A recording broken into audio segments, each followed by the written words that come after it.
We are following breaking news out of Ethiopia, where a plane went down just outside the capital, killing everyone on board. Flight 302 was en route to Nairobi, Kenya, when it crashed in the town of Bishoftu just 6 minutes after takeoff.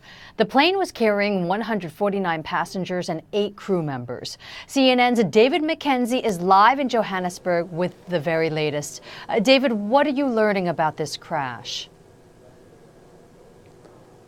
Well, what we're learning, Pauline, from Ethiopian Airlines, they've just released some of the details of the passengers on this tragic flight that went down just after takeoff on Sunday morning outside of Addis Ababa. Now there are more than 30 different nationalities, a large contingent of Kenyans and Ethiopians, as you would expect, 18 Canadians, 8 Italians, 8 Chinese, 8 Americans, and then just people from all over the globe on this extremely popular route from Ethiopia to Nairobi, which goes several times a day. The Ethiopian Airlines officials saying that the pilot was a very senior pilot, had more than 8,000 hours, and had an excellent flight record, according to Ethiopian Airlines. The airline itself, Pauline, has an excellent record, but just 6 minutes after takeoff, they lost contact with ground control at Bole International Airport, going down some hours' drive or so from the capital, Addis Ababa. No survivors, tragically.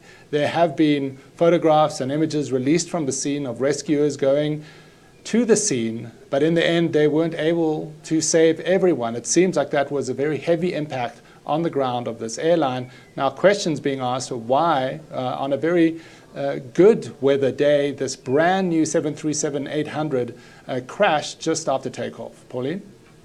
David, the CEO did give a news conference and was answering questions. He did mention this was a very new plane, and as you mentioned, the pilot was senior.